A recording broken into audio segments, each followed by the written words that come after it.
Добрый день, друзья.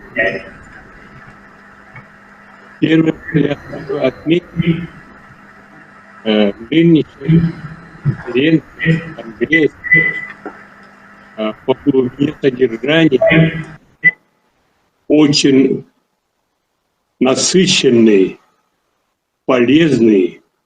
Я думаю, определенный толчок для развития шахматного образования, до всего образования в Республике Саха он даст. Я связываю это мероприятие с приходом смены руководителей нашего направления шахматного. Прежде всего, Владимир Анатольевич Егоров, наш министр образования в недалеком прошлом, сегодня является председателем мощного фонда будущих поколений, который был основан в начале 90-х годов, который именно соответствующе работал по названию, именно фонд будущих поколений, очень много строил, прежде всего, лечебные учреждения, школы, детские сады, но сегодня берет ориентацию, чтобы иметь именно соответствующее названию, и вкладывает средства, которые имеет возможность вкладывать на развитие человеческих ресурсов будущего поколения. Это радует. И вы, наверное, посмотрели, недавно был введен Малая академия, которую возглавляет Василий Павлов. Это тоже энтузиаст большой, который в свое время они вместе работали и с товарищем Егоровым. И, наверное, вы тоже издалека хотя смотрели, наверное, Николаев центр, который возглавляется Юрием Семеновым, тоже энтузиастом этого дела. Но я коротко хочу пройтись, изложить свои взгляды в будущем развитии шахматного образования. Не только шахматное образование, но в целом. Вот в 1992 году мы впервые под эгидой и с участием руководства ЮНЕСКО проводили у себя в конференцию состояние и перспективы национальных школ в регионах Российской Федерации. Вот. Именно это заложило фундамент сегодняшнего образовательного пространства в целом по республике. Итоги реализации этой конференции мы довольно-таки неплохих результатов добились. Если такие косвенные показатели посмотреть, вот развитие IT-технологии, Якутия занимает одно из ведущих мест Российской Федерации и в Дальневосточном федеральном округе. У нас за это время создано 3 больших компании, которые работали в недалеком прошлом в мировом пространстве. То есть они производили у себя продукты IT-технологии и продавали в странах АСЕАН, Тихого океана, Китая и так далее, и так далее. И довольно и прилично зарабатывали и уносили приличные налоги в бюджет республики. И второй косвенный показатель, это вы, наверное, возможно, знаете, слышали, развитие киноиндустрии в Российской Федерации.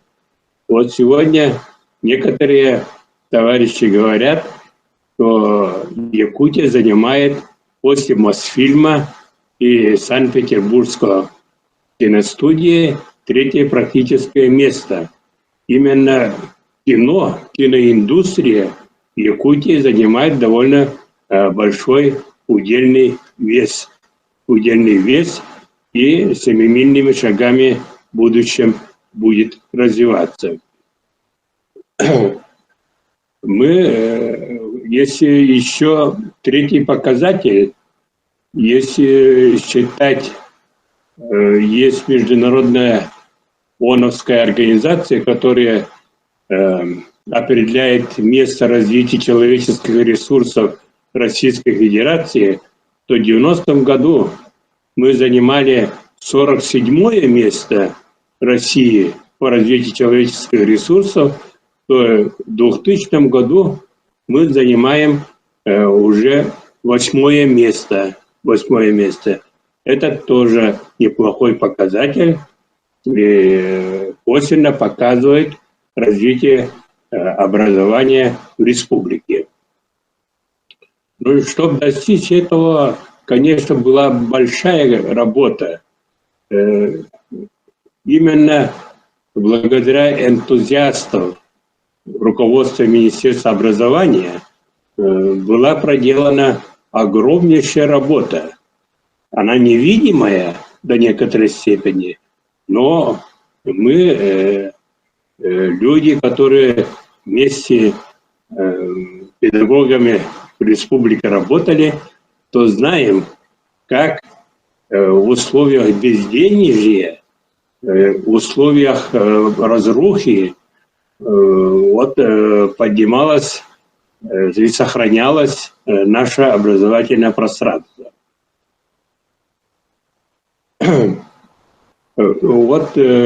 Я первое хотел бы отметить, что мы все же должны стоять за расширение образовательного пространства, не запихиванием новых предметов различных,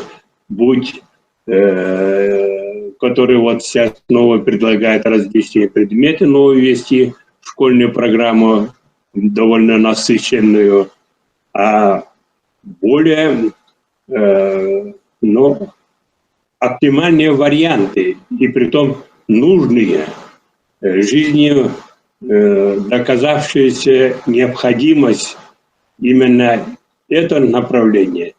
Будь это шахматы, будь это музыка, будь это спорт, будь это многоязычие и так далее и тому прочее. И мы остановились так называемых 5 китах, которые заложили и как самостоятельные школьной программе пространство расширяем как и в виде дополнительного образования, и в виде обязательного школьного образования. Я думаю, 9 лет тому назад мы повсеместно начали «Музыка для всех» проект внедрять, который тоже очень полезно воздействует на образовательный уровень и расширяет образовательное пространство. И результаты хорошие. У нас сегодня охват музыкальным образованием в школах, кроме специальных музыкальных школ. 85% учащихся республики охвачены по итогам 9 лет работы этого проекта. Это довольно хороший показатель. И мы поставили перед собой цель, задачу, что каждый выпускник вместе с аттестатом зрелости получал свидетельство что он владеет, умеет играть на одном из музыкальных инструментов, притом академических музыкальных инструментов. Так и вот по шахматам у нас довольно хорошо развивается многоязычие. У нас родной язык, якутский, народа Саха, о компактном проживании малочисленных народов, язык того народа, который там проживает. Дальше русский язык.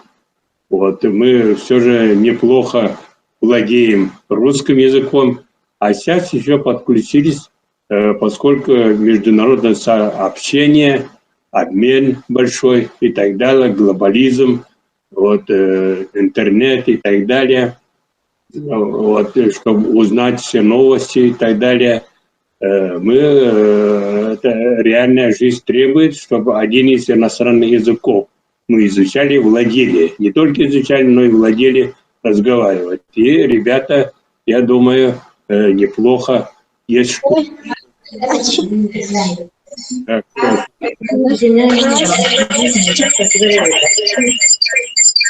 которые владеют в школах вот, одним из иностранных языков и так далее. Вот.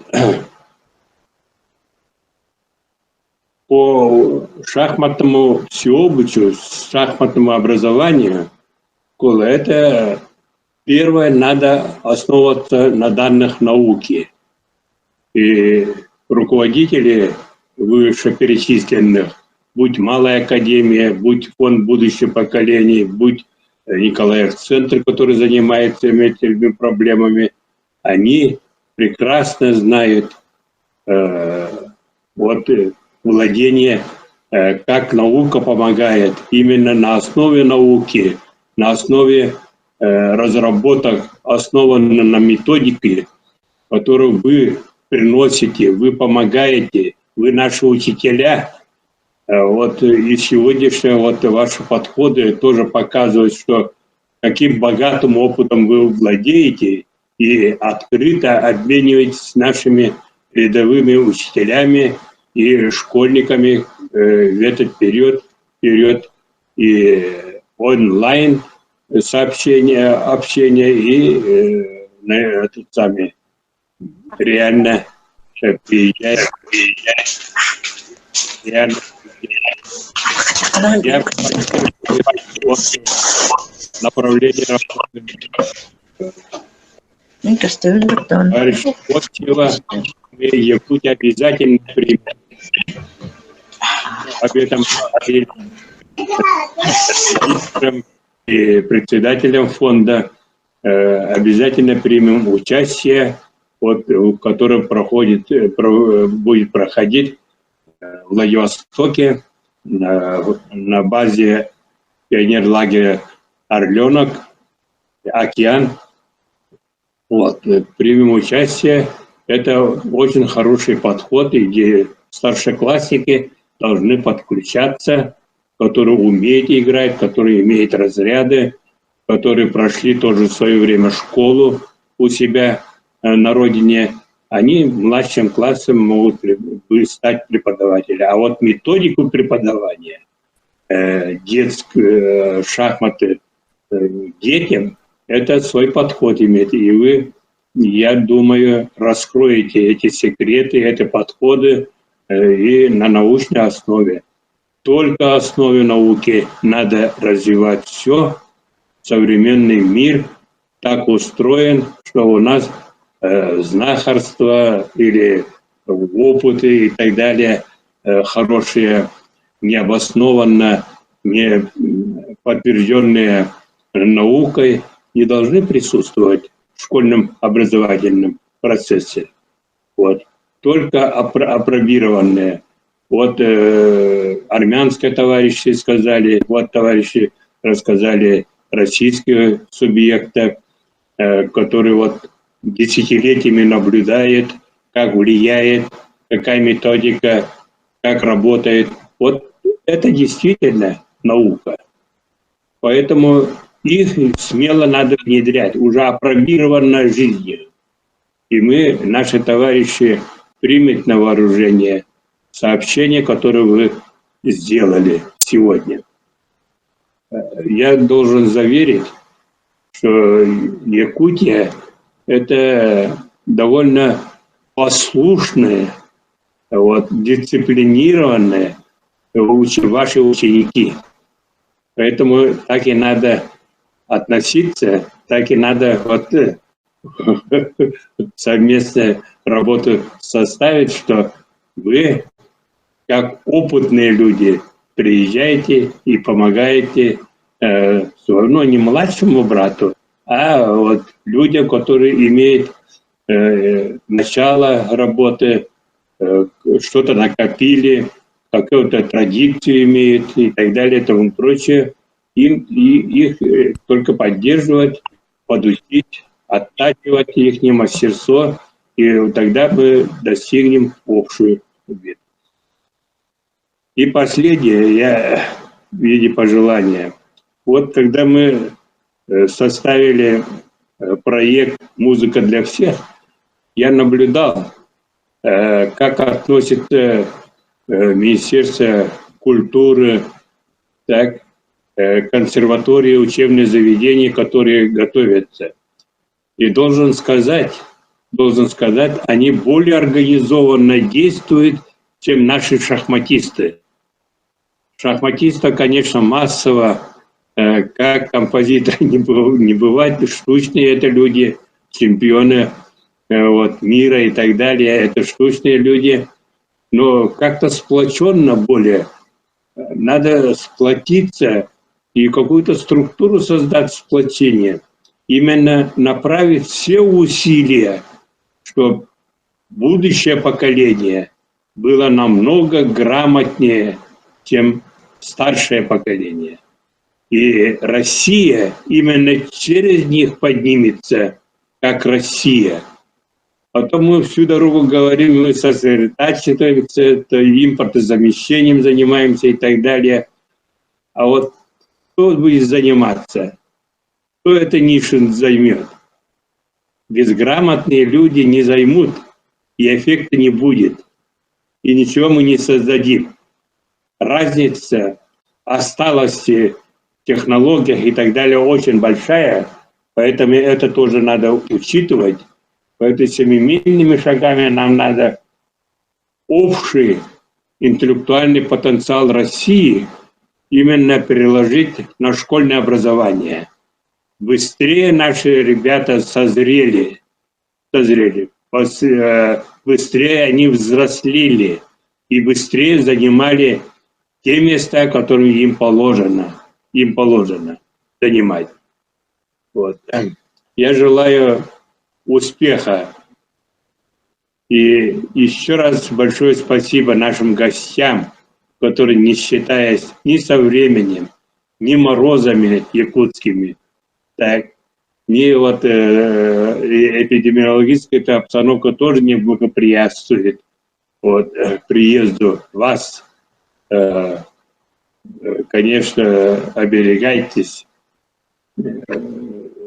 Наши товарищи должны это понимать, окружать заботой каждого из вас, чтобы вы здоровыми. Спасибо, дорогие друзья. Спасибо еще раз. Низкий вам поклон.